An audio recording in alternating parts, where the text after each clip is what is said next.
Prepare to fight. Matt Grandstaff, also from Bethesda. Abby Heppy from Respawn. And the Respawn crew up here in front. And then Adam Pyle from id.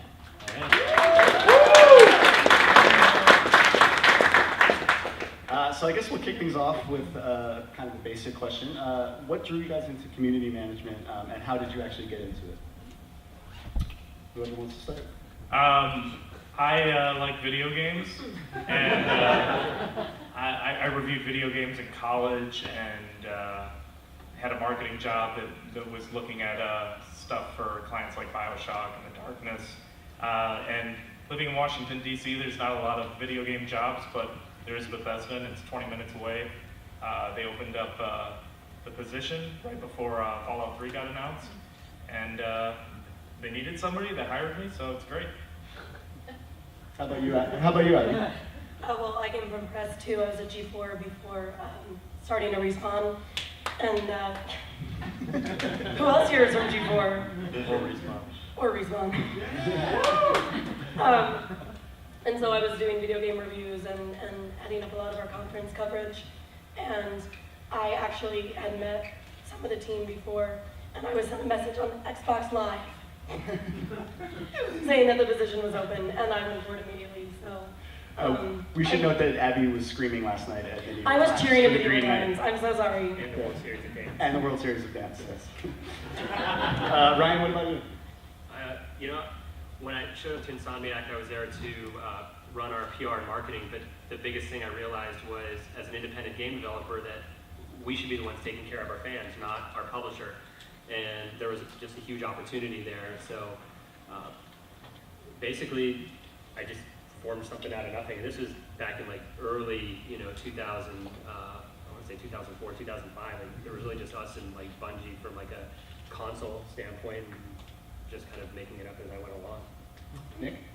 I was working as an editor at Shack News, and with that guy. And if you're familiar with Shack News, it's a fairly community-based blog, and so it was a pretty natural fit to go into community management. And I really like Bethesda, and this guy hired me. So. And what about you, Adam?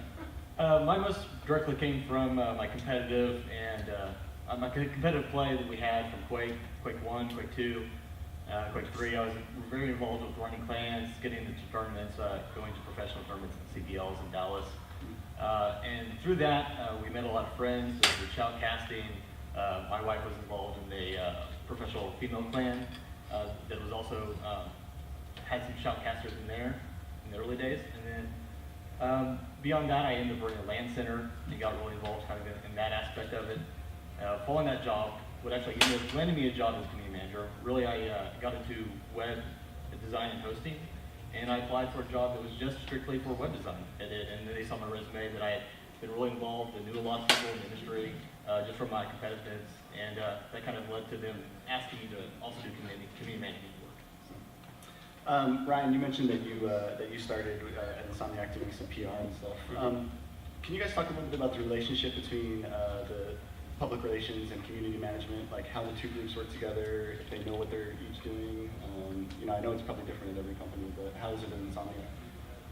Well, at Insomniac, where we've evolved too is that PR really at Sony will take care of like press relations, or they'll take care of like the PlayStation blog, for instance. But we take care of our specific fan base, and I think over time there was a real struggle for that. At first, like from the console side of things, when I first started, nobody was really sure what to make of us at Sony and this whole community thing. And then once they realized, hey, this is pretty powerful stuff, there sort of initially was like a bit of a tug of war, like, hey, well, is this PR, is this marketing? And then over time, I think we reached sort of a mutual understanding that, hey, you guys take care of your fan base, we'll take care of our fan base, and we won't step on your toes when it comes to like press relations. Let us take care of the group that we know best, and that's our fans. So that's how it's sort of that's sort of the evolution over past 6-7 years or so. How about at Bethesda, where PR is in-house? So you guys are basically a publisher and developer. Yeah, I mean, my boss is right there, Tracy Thompson, got a cool shirt on that they made, and Pete Hines, who's our VP of marketing and PR. And we're working with them to complement what's going on with the PR stuff, but we're also in a frontline position where we're able to see what you guys are saying when we're announcing things. Recently, Prey 2 was announced, and a lot of people started saying, well, where the hell is Tommy? Tommy was this main character in Prey. And so, we're able to say, you know what, a lot of people want to know about this, so we should probably do something. And, in the coming weeks, I think we'll have more information on his involvement in the game. So, we're seeing what's being said by you guys out there. How do you typically deal with unannounced games that everybody knows exist? Like you guys had Skyrim. I'm sure Adam, maybe there's a Doom game in the future somewhere. There might be. Yeah. How do you guys typically deal with that? Like Adam, how do you deal with that as far as just dealing with the community around that? Well, in general, we really avoid talking about anything that's not released, but we do like to talk about the IPs, how strong they are, what we tend to like about each one, and how they favor it. So we, for instance, when people talk about Doom 4, they often ask a lot of questions about, what multiplayer will be like, what single player will be like, will be much like these earlier titles. And while we can't get into any details about that, we tend to like to talk about the strengths of the IP in general, about what fans are attracted to. And when they're looking for a certain type of gameplay, we can kind of direct them, well, maybe that's more of a Quake series type of gameplay that, we might be looking at or considering for a future title there. And we kind of let them know that we seek to fulfill those needs without really going into details about what we have planned. We had a interesting situation about a year, I guess it was a year and a half ago, where a billboard from Battle Los Angeles leaked from production, and all along we were told that when we supplied the assets for Resistance 3, this was supposed to be, we were under the impression that it was digital, but it was a big billboard that was in like downtown New Orleans, and they just left it up after filming. So how do you not acknowledge a game that has a billboard that's out? Yeah, that was just a fan. Yeah, it was fan art. So that was awkward. It doesn't exist until you create the forum topic, right? Abby, you're kind of in a unique position because all the guys up here have basically work for companies that have games. Whereas Respawn, nobody knows anything about. I'm sure you guys are working on some game, but nobody knows anything about it. Yet you already have this strong community around just the brands and the people that work there. Yeah, and it's true. I mean, we can't even do what Adam's doing and talk about, the strength of the brand or franchise that we have not announced yet. So it's a very difficult position, but I think and the way that we've launched our website and the way that we share information has a lot to do with the studio culture and what it's like to work there. And because I think that's really what makes it a special and great place to work. So we try to show really fun looks, try to take some stuff in a really not, like we do interviews with people on the team. Sorry, I'm so sorry about my voice. Go Green Knight. I know, right? So we try to do a lot of interviews with people on the team and take looks at some of the stuff we do outside the studio. And it's fun. It is going to get more challenging, but also I think it's a great way for people to become a part of our community by getting to know the developer. What about, do you guys have any particular great stories about just crazy things that people have either said on forums or said to you directly, or just psycho fans, anything like that? Oh my God, I wish I could share. Yeah. But I probably shouldn't. Yeah, we get a lot of really weird stuff. It'll get worse. It's not as bad. When I was actually at my first magazine job, somebody sent us this amazingly detailed cross-stitch of a Pokemon, fully framed. And we never really understood why, but it smelled like pee. And we were all terrified of it. But it was done so painstakingly and it was so detailed that we hung it on the office wall. And just never smelled it. The pee wall. We get we have fans out there who have sent us we get like a monthly kind of candy of the month, which we have dubbed Fandy. And it's been, I mean, the first time we got it, we weren't sure what to do with it. We weren't sure if people were trying to kill us. So it was sort of like, no, you taste it. No, you taste it. And then, okay, we tried. Okay, it seems legit. I haven't died yet. That's good. I believe that's what interns are for. Right. Yeah, that's also true.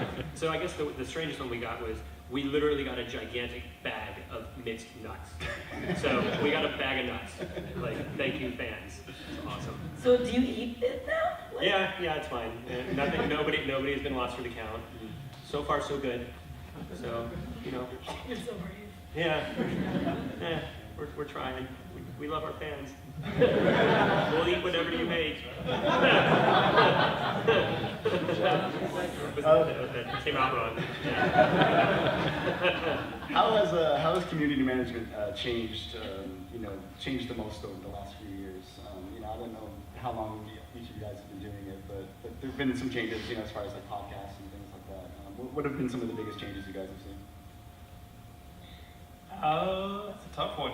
I think there's just more and more interest in our games and more avenues of where we're going to be, talking to our fans. I think when I started, not many people had Facebook accounts. I was still looking at, should we have a MySpace page? And now we're not going to do that. We're not doing Friendster.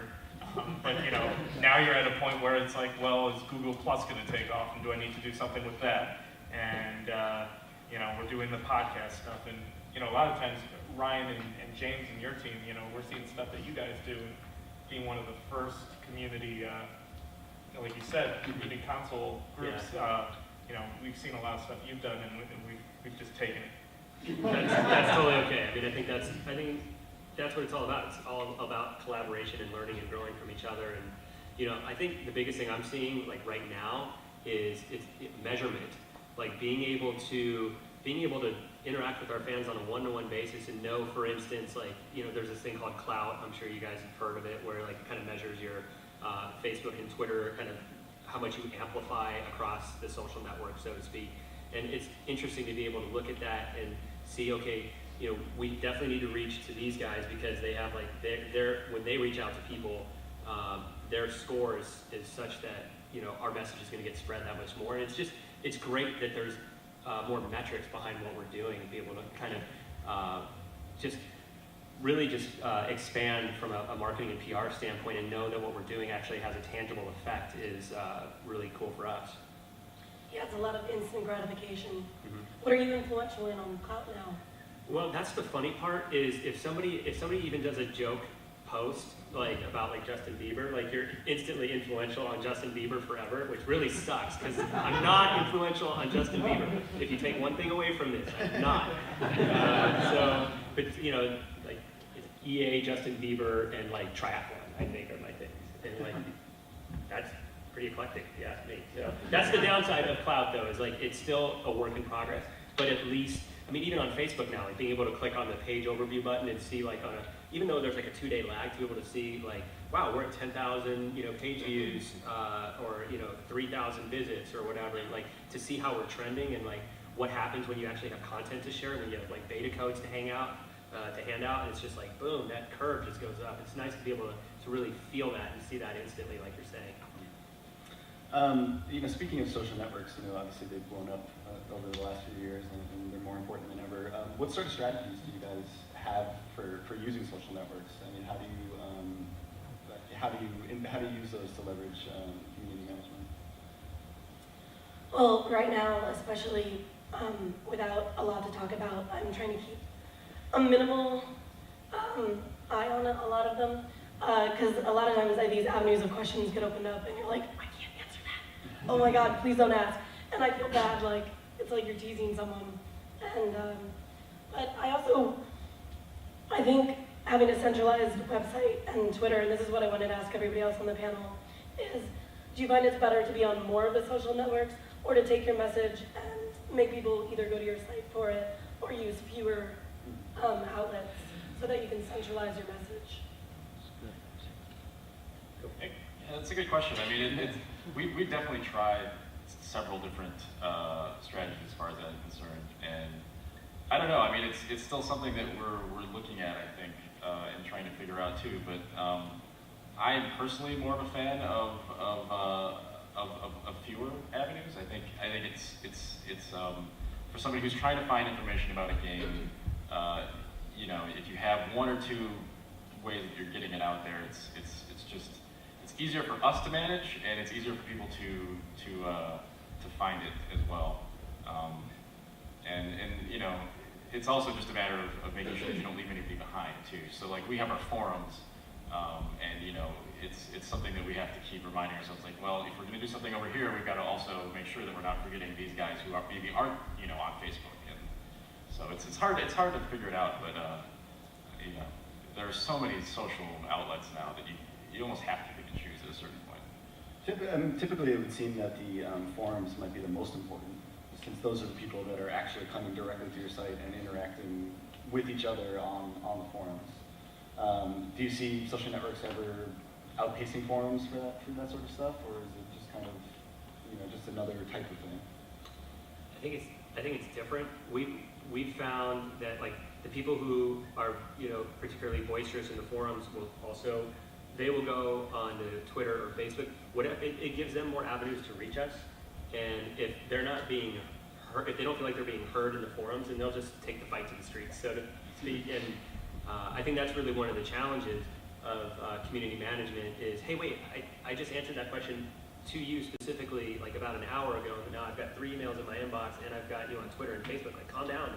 Like, we'll take care of you, I promise. So Yeah, it goes from the forum, then to the Respawn Twitter, and then to my Twitter. yeah, well, and sometimes it goes to cell phones, and that's sort of where I think the line is. Like, you know, when you get called, like, hey, so what's going on with the beta right now? That's my cell. My fiance's on the other line. Can I call you back? Like, you know, I think that's really one of the biggest challenges of community management is because you make yourself so accessible, and our fans are so passionate about our games that you know, right now it's very hard for the line between personal space and game space to be separated. Adam, did you have something to say? Well, it seems that we have had a lot more success in certain realms with Facebook than we have on our forum. If you talk about how we've eventually overtaken things. While we have more posts, more activity on the forum still, we have far more readers on Facebook, and so we get the message out to a lot more people. You know, where we might have, you know, a few thousand, you know, on a given hour on the forum, you know, we can easily reach out to, you know, 60, 70,000 people pretty quickly, in a matter of minutes on Facebook. And so what we find on the forum is we find a lot more game questions in depth, but when we're trying to get information out, usually the Twitter and Facebook is much better, and we kind of use Twitter as more of an announcement system still. And sometimes you want to, you know, that's the easy way to go, and you kind of want to grow beyond just doing that. But Twitter has been very useful at getting quick announcements out, especially when people are on the go and just need to read a short tidbit. But Facebook has been really successful for us. You have Id and yourself have a pretty strong PC backgrounds, PC gaming background, obviously. Yes. How has that changed, you know, with the kind of more outreach to console? You know, obviously it has been embracing console for a while now. But how have you seen changes kind of in that, and especially amongst the community? You know, obviously we have the BYOC and stuff here, and PC gaming is still going strong at QuakeCon. Yeah, not much of our office has really changed. We have a lot more development that does, you know, bring in gamepads during development testing, that really just to ensure that the game's, you know, working proper for that. If it runs smooth on a gamepad, then it's just going to run that much better on a keyboard usually. Usually the impression that kind of the community gets of how it affects us is kind of, they expect a greater change. They believe that, you know, maybe it's really changed the way we work, and it hasn't. So the consoles, I think, give us more platforms to get out to reach out to, and that's the one benefit that we really have, is that there are gamers out there and they have their own, you know, favorite platforms to play on, and this allows us to reach out to everybody. But it doesn't really change our development too much. Just totally blanked on my next question. What do you guys see sort of as the future of community management? You know, obviously it's a little hard to look ahead and see stuff, you know, beyond social networks and things like that. But where do you see community management going? Is it more just direct person-to-person contact with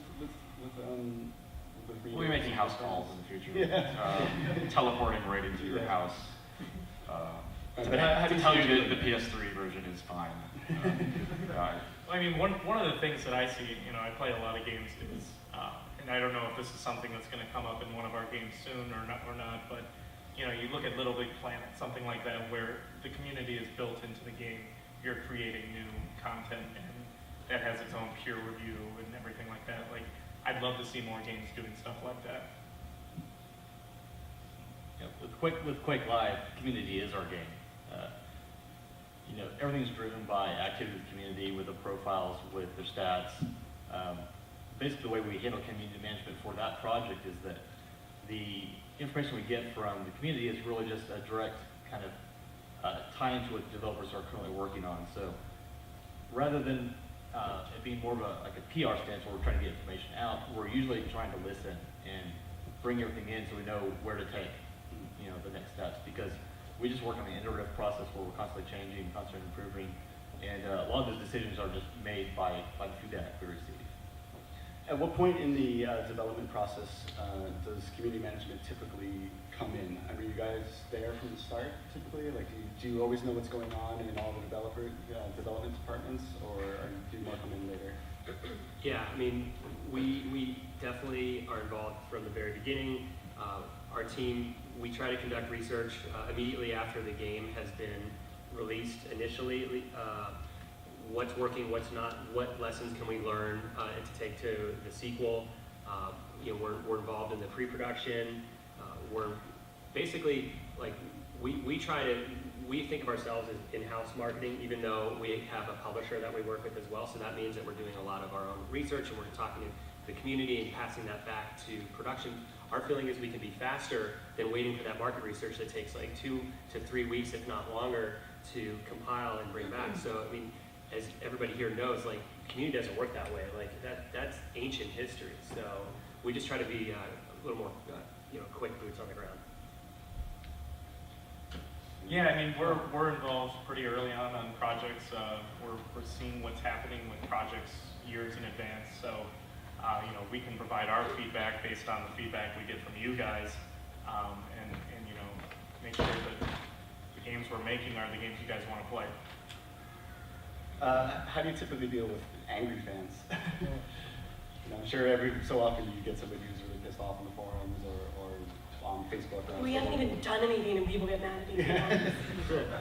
I mean, do you basically just try to diffuse the situation generally, or do you ever lash out? Is there ever any, you know, shut your mouth? I try as much as possible never to get pissed off at someone, you know, because I don't know who's on the other end of that. It's one of those things where I'm going to assume that it's somebody that, you know, goes online and thinks they can say whatever they want to say because, you know, it's this anonymous posting. But you get some weird stuff. I've gotten a few death threats, but you know, it happens, and you just roll with it. You know how it's going to be. So. Is that how you know you made it? You get your first death threat? Yeah. I got a few as an editor. You know. I'm really relieved to hear that. You know, not just me. So. I got a few when I was press. Yeah, I got a few. Yeah. I just try to keep, because I'm not in the forums the way that I used to be, like, but I sit right next to the guys that are, and as soon as I start to hear them go, and by the way, there are actually some kids here, I can't say what I was about to say, but, you know, gosh darn it, like, so-and-so fans really making me upset. Like, that's usually about the that time. fan's actually in the room right now. Yeah, that's usually about the time I try to step in and be like, now, James, maybe you should step away from your desk for a moment and let's make sure we think twice before doing the band hammer. You know, it's like I've had to reach out to people, and I always try to keep in mind, like you said, if I was saying this publicly, or if I was saying this to a member of the press, or knew that somebody was going to take what I said and maybe post it somewhere else, that's how I look at everything I write. it's very That smart. it's public. Yeah. And that's the way that you kind of keep yourself safe and keep yourself under control. I have, however, written out very, very angry emails and then deleted them. Yes. Yes. A lot. Hard out. It is. Oh, yes. I actually don't feel like I'm ever really holding back like that. I don't know, I stay a little bit more level-headed where I don't want anything to really bother me too much. And I realize that when we open ourselves up to taking everyone's opinion, you're gonna get a lot of opinion. And one important thing I've really picked up on is that a lot of times when they're really irate or kind of really get out there, it's usually more of a method to get the message to someone. Because, you know, being that loud vocal minority in some cases, but usually that just kind of gets the attention. And they usually aren't really as upset as they make themselves out to be. Yes. And once you realize that, you can usually work with them and get through it. So a lot of times people are just kind of out there just because that's the way that they can be the person that gets hurt. Yeah, for sure. Like one of my favorite, sorry. Oh, well, no, just the only other note, I mean, you know, I think that there's maybe only been 2 or 3 people that, you know, actually may have had, you know, be people that you kind of should be worried about. You know, where you kind of go, well, they're threatening and, you know, I really don't think they're going to do anything, but I don't think they're perfectly, you know, there.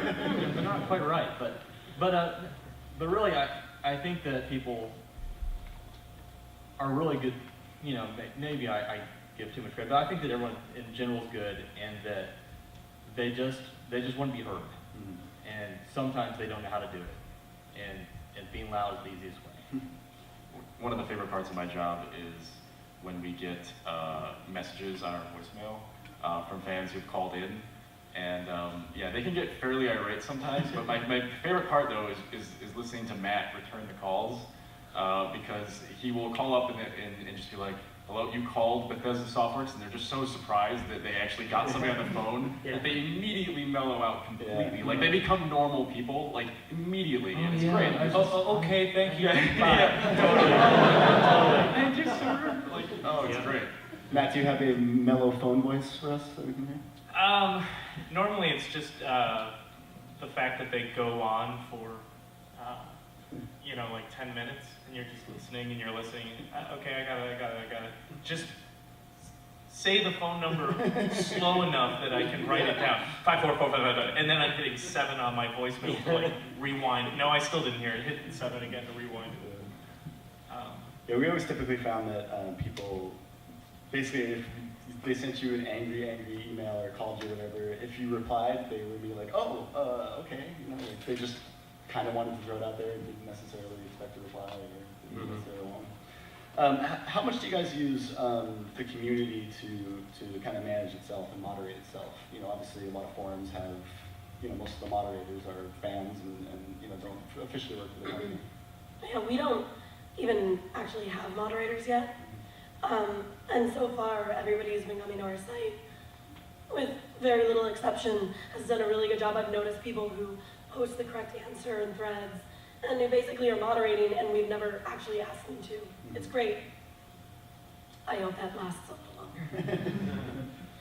Yeah, I mean, we have a pretty large team of moderators, but we also have a fairly large amount of insomniacs that like to participate as well. I mean, our biggest challenge initially was I had to convince Ted when we first started this that we could even have forums. Like he thought we would give all of our secrets away and that this is the worst idea ever. And you know, over time we've basically evolved to where it's, you know, like they have like the WWJD bracelets, like we just have like the WWTD bracelet. If Ted wouldn't do it, then you shouldn't either. And it generally works itself out really well. The community is fairly self-policing for the most part, and you know, rarely do things get out of control. I think maybe we should open it up for some questions. Do you guys have anything else you wanted to add or talk about or share? All right, let's do some questions. Just raise your hand, I'll call you. Sir. How do you run the balance between, I guess, running the hype machine, you know, to try to get the excitement up over games while at the same time saying absolutely as little as possible beyond what you've been authorized to say? I mean, where do you strike the balance there? And is that an active goal that you try to build excitement for the titles that are unreleased? I mean, we want everybody to be excited about our games, but you know, if there's things people want to know, I mean, people want to know everything about the game, and there's a certain point where there's things that we want to share, and we talk with, you know, our PR and marketing about what we want to share, but we also have to talk with development too about what we want to share and what they want to share. I mean, there could be something that is the coolest thing in the game, and it's what you want to know about the game, but, you know, we don't want to spoil it. I mean, you don't want to go into the next Batman movie and know everything that's in the movie, even though it might be on their Facebook page every day right now. But so yeah, we try to put you know, the right amount of stuff out that it'll satisfy everybody and they'll be impressed by what we're showing. I think there's a lot of trial and error that comes with it over the years, in terms of, like, when you first start out, you put out you put out your teasers, you put out content, you put out you know, mysterious messages or whatever, and then you deliver on the goods, and you realize maybe I overhyped that, and over time you realize what the perfect blend is for that. But it doesn't happen right away. Getting it right the first time, so to speak, is very, very difficult to do.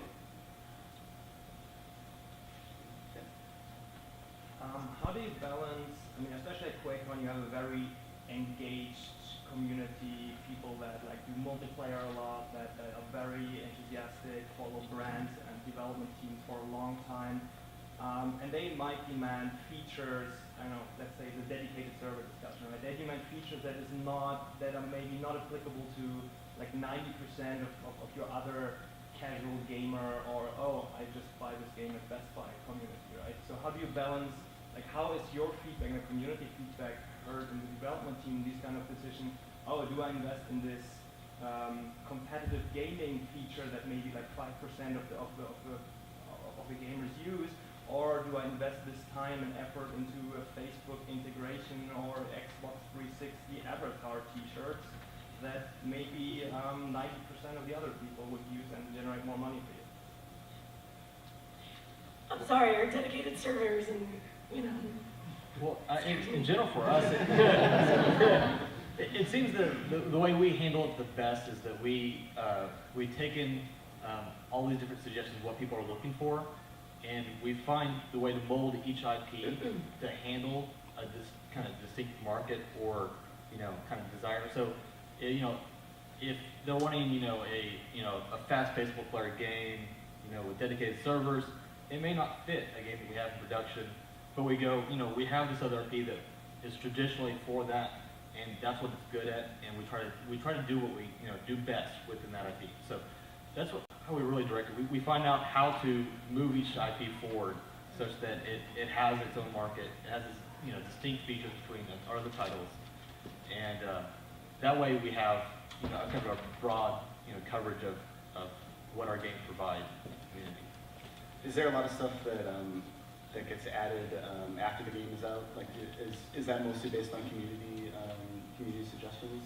A lot of the time it is. I mean, when we put out Fallout 3, and it's something Todd Howard said ever since, you know, like, they're never going to do an RPG like the ones we're doing right now, where we're going to make the ending not being able to play beyond the main quest. So, you know, the immediate reaction was, okay, we're putting out Broken Steel, and this is going to extend the game, you know, beyond the main quest and let you keep playing and playing and playing.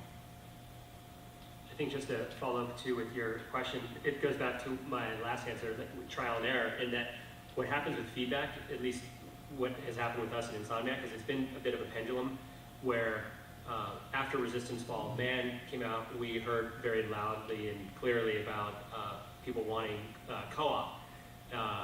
And we took that so much to heart that we basically focused heavily on a class-based co-op mechanic for R2 because that's what the fans wanted. But it turns out that a relatively small percentage of the fan base wanted that. The vocal 1% is sort of what we call them. And I think over time you learn how to take that feedback and you really learn about filtering and not just reacting. And I think that's an acquired skill with community management and community building in general over time. And whether or not a feature gets added or not, you know, it's definitely something we're paying attention to, Yeah. and making sure that everybody knows about that. Yeah, most of you guys used to be like critics or write about games and stuff like that. And now that you're kind of in like the community manager or PR role, do you find yourself becoming more critical of other PR managers or the way they handle things? Like see stuff that you just want to message them on Twitter and say that was really dumb or anything like that? Actually, I think you get more critical of the press. Well, because now you're seeing somebody talk about what you're doing and what you're saying, and it's really difficult when you see things get taken out of context or and distorted, and you just want to yell, and you're like, I did that job, what are you doing? You know, like you just missed one line, and it's really frustrating. And so yeah, I mean, I think you get critical, but usually like when I'm here and I'm with these guys, I'm learning.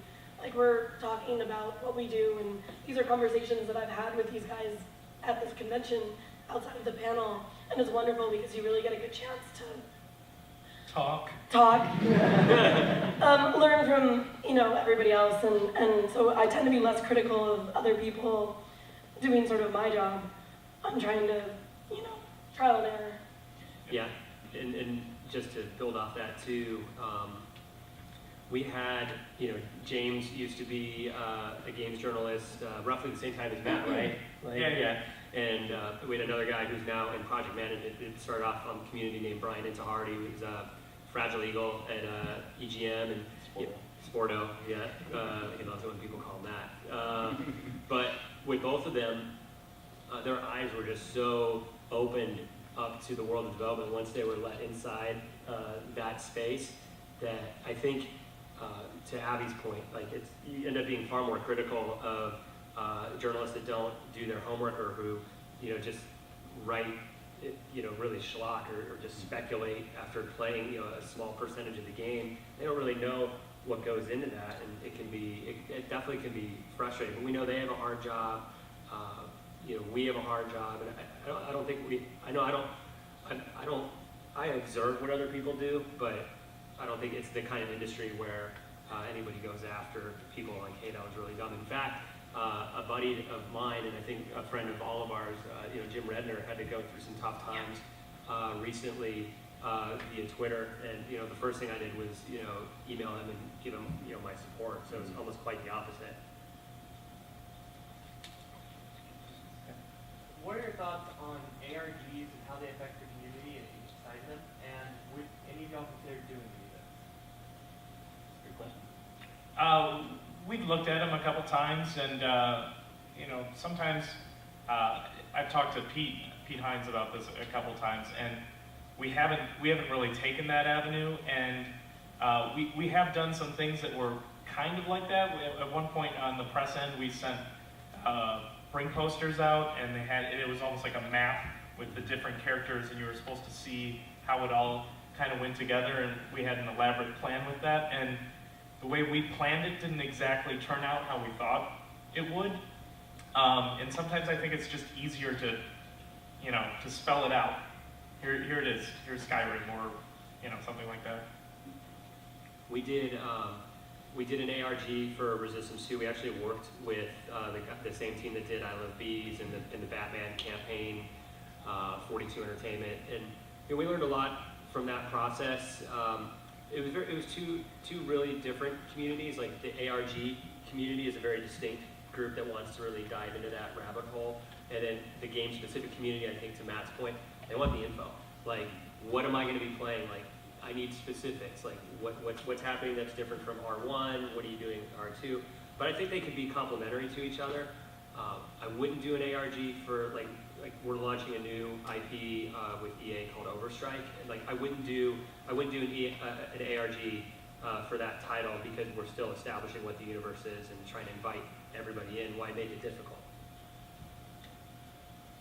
Yeah. I think mind controllers are starting to come out for PC games, and I was wanting to know if you all have any games planning for the new mind controllers, like the emotive device, where you actually use like your brainwaves to play the games. Anybody developing anything for that yet? I don't think we'd tell you if we were. I was joking around last night, though, or the other night.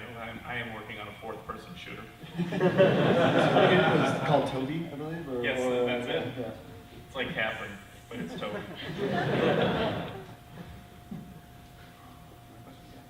On the point of when games journalists can take some things out of context, as community managers, how do you usually deal with that? Like, do you send an email to the editor, or do you kind of do something over like a social network, say, they said this, but here's what this was? Yeah. Yeah, I'll email people. I mean, I know, like, I still know a lot of people in the press, and I have no problem saying, dude, you didn't do your job. I mean, I haven't really had to do it often or much, because we're not really making any announcements and talking about game-related stuff, but I think it's totally fine to reach out and say, because I had people do it to me. When I was press, I had companies contact me all the time and say, your writer did this, fix it, and you fix it. That's typically from PR too, more than community stuff. But yeah, I've definitely gotten my share of angry emails from PR people and stuff. Yeah, and you're like, I didn't even write the story, oh my God. But yeah, exactly. You get it fixed. Yeah, we'll reach out to PR, but at the same time, we'll also, be talking to, a Todd Howard or a Tim Willits and say, here's what's being said. What do you want to be said? Or they'll come to us first and say, hey, let's clear the air over Twitter or something like that. Yeah, and from Insomniac's standpoint, like if it's a Sony IP, then we'll go to Sony PR and say, hey, these 3 facts are wrong. We'll let Sony PR take care of it, and then if for whatever reason, the inaccuracies are spreading through social media, then we'll kind of take to the streets and make sure that on Twitter and Facebook that we're saying here's the real deal and correcting it that way. But we will always at least defer to the Sony PR team first. That's probably actually a really good, to the point we were talking about earlier about how community management has changed. That once that misinformation is out there, it goes everywhere and really fast. Yeah. I've seen it happen with so many games in the last few years. And it's hard to stop. And it's hard to then get everybody's attention again to make them go, like, no, I've heard stuff about games that is totally not true. And it's like, it filters through Facebook and through Twitter. And I have people, you wonder, people will ask you questions. I'm sure this has happened to you, that you're like, man, we cleared that up months ago. But people still think that that's true. Yeah, and it doesn't matter how many times you point them to an FAQ or anything like that. I mean, I think, another big thing that's changing our jobs is that, we can show up to work from 8 to 6, but that doesn't mean really anything. I mean, we're on all the time. I mean, James and I will text at 10 o'clock at night if something's out of control. And that's, I think one of you guys was asking about the moderators. I mean, thank goodness for our moderator community, because then they can cover us in Europe in the dead of night when something's happening, and at least we can be on top of it in the morning. But yeah, we're always on, trying to fix this very issue. Notch, the creator of Minecraft, he's made such a big splash in the game industry, and it's a different approach to the community, how the community will affect Minecraft so much that they'll throw out an idea in the next update. He will bring it in, and he will share with them what is to come. How has that changed y'all's job between y'all's marketing team and I guess how y'all kind of communicate with the community? I think one of the main things, with say our Elder Scrolls titles, we do give out the modding tools, so they'll be able to create the game, create the content they want to make. If there's something down the road where we have something that has more of something like Minecraft, maybe we'd implement that more, but for now, if we're giving the tools for them to do what they want to do, we let them go ahead and do that. Good. Well, custom content is a difficult, tricky thing to kind of deal with. There are benefits and downsides of what Notch is doing. One thing is, while he can bring content in really easily, it allows him to bring in what the community wants, but the community can't own anything that they make for Minecraft. It's written, and that anything that they make, that a custom content's made, that they can bring, they own the rights to. And so one thing that we've always done at id is we've tried to let the community maintain some ownership over some of what they create. And that's always changed over time, as we move forward and try to handle custom content. But we like to have map authors and artists be able to create something that they can then kind of use to drive their career a bit. And when the developer owns all of it and takes over, there's some benefit that you can bring it in and expose it to the public, but then it also can hurt the modding community as well. So there's a battle there. I guess you also have to consider, with doing console games too, there's a certification process with Sony and Microsoft. If we wanted to take every idea that we actually thought was awesome and wanted to add it in, the steps of testing that stuff, getting it through cert, all that, that's sometimes months at a time to get something new into the game. And Minecraft right now has the luxury of, that is still PC beta, and they can add it in overnight if they want to. Any more questions? Yeah. How do you guys deal with, like say, bombshell announcements where developers have made a decision and yourselves that it'll cause a lot of backlash, like say, no modding tools for the PC or no dedicated servers of game cancellation or something like that? How do you guys deal with announcing that or deal with the community with that? I mean, sometimes you just have to roll with the punches. I mean, if the decision's been made, I mean, I'm not the CEO, I'm not the president. If there's a decision, we want to let the fans know the honest answer of what's happened, but we can't always just make the change afterwards because a petition's gone up or something like that.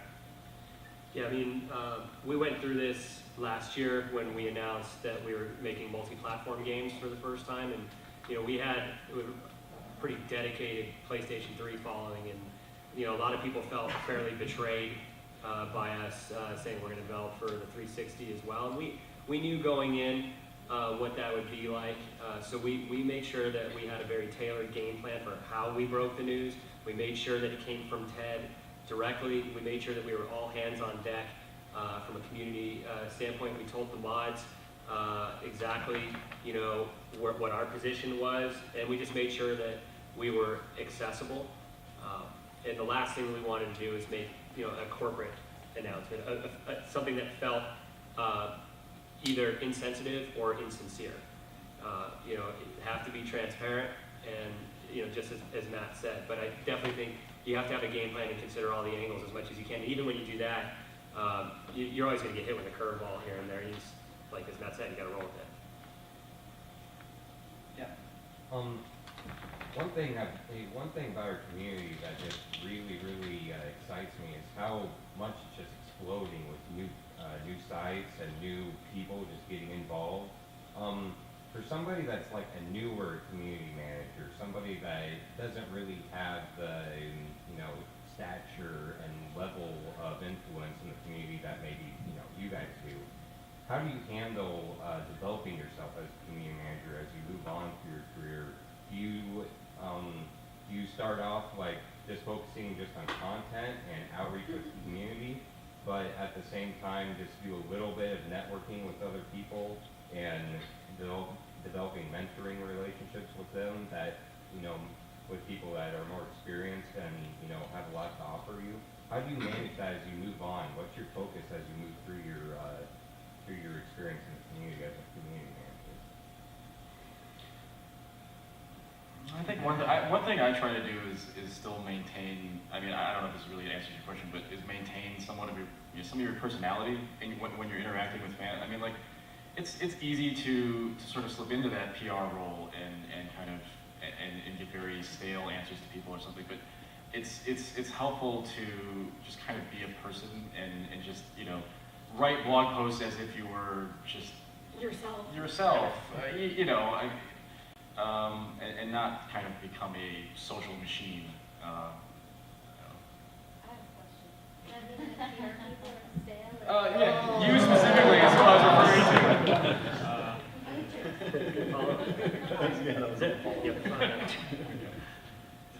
Yeah, it's about content as much as anything too. I mean, your networking, your persona, and all that, like that will that will come over time, but it's really just about being authentic in the forums, making sure that your passion comes across, making sure that when you have something to share, that it's really worth sharing. And when you focus on those things, like if you're talking about like building your career profile, like all that happens over time. Like I think James, who works with me closely, has done just a fantastic job of that over the years, and it's because he lives and breathes gaming.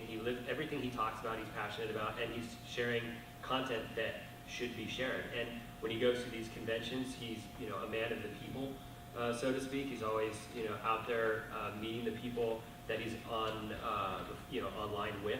So just authenticity, approachability, and sharing compelling content is really a good trifecta for you. Yeah, earlier you guys were talking about Twitter and the situation that happened with Jim Redner. Now that you guys, represent companies in the public forum, how do you feel about how you handle your own personal accounts? Should it just be, all business, all personal? I have two. Yeah, I have two. And, I think, back to the point I made earlier, take everything you say and make sure that it's something that you're comfortable saying in public and you don't mind maybe even your mom reading. I don't believe, like when people write, this doesn't represent my employer, well yeah it does. You know why? Because you do. And so I think you have to be really watchful of it. You recommend having 2 Twitter accounts? Yeah, well I don't want to make game announcements or anything from my personal, I'll send it out from there, but we have our Respawn account. That's where they should be coming from.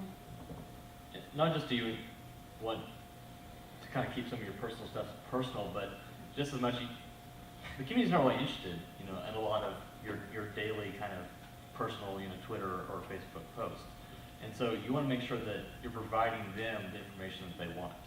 So you need to keep a personality for yourself. You don't want to become just a dry page where you put up your corporate post, but you definitely want to make sure that the message you're getting across is something that they're interested in, as well as it being, important content. So You don't want to see pictures of my cats.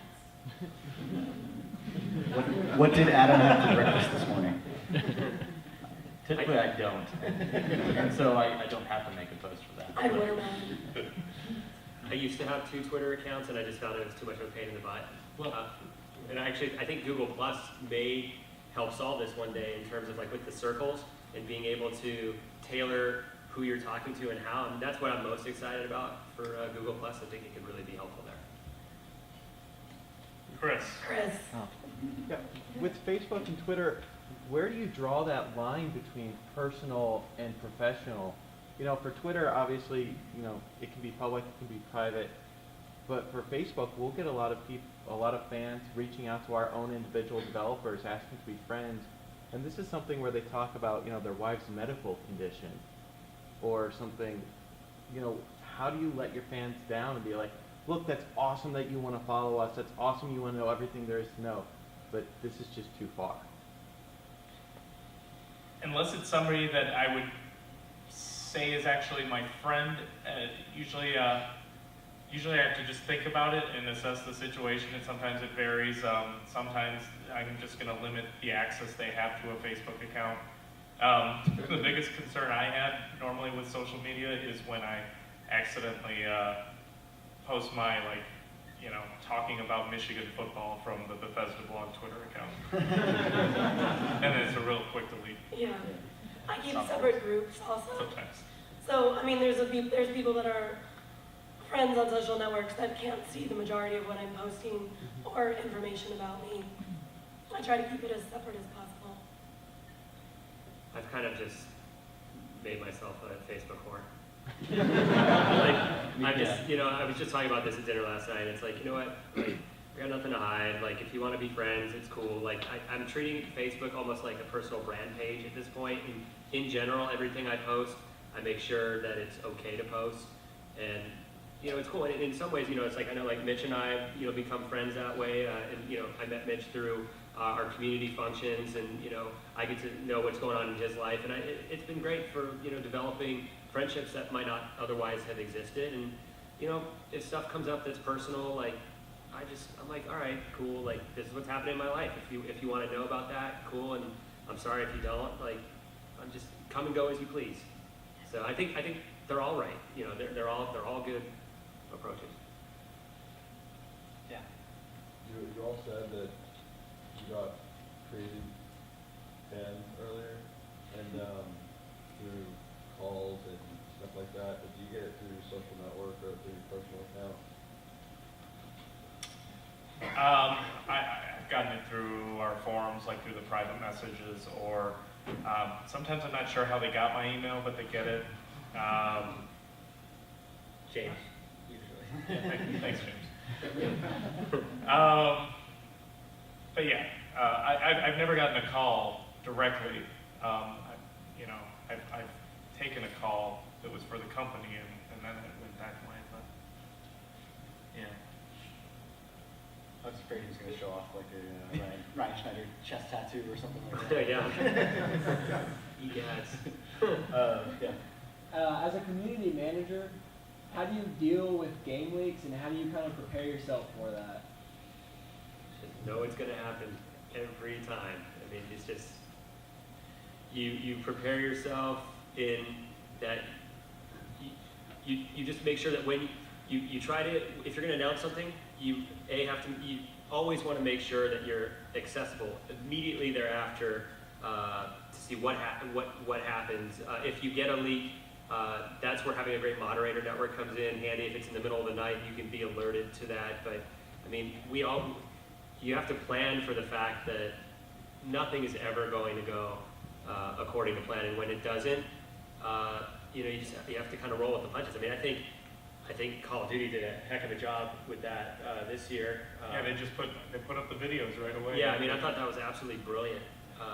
Great, and you just have to have that kind of mentality of, well, you can't fight it. You might as well just figure out how to roll with it and turn, such a lemons into lemonade. Any more questions? Yeah. Do you ever worry about, consciously worry about how the community perceives you as a cool company versus a not cool company? I mean, there was like the whole LulzSec, hacking and stuff, and I guess that's still going on. And I think, Bethesda had some part in that in the sense that they were regarded as, oh, well, we like their games or something along that was nice for him to say that. And, id Software kind of falls into that category of companies that are well loved by the community. And do you ever take active steps to not become, say, a Microsoft that's very polarizing, or other companies where they have a very corporate feel about them? I mean, those are also giant companies. I think a lot of us have the benefit of not being insanely large. We typically host QuakeCon to try to.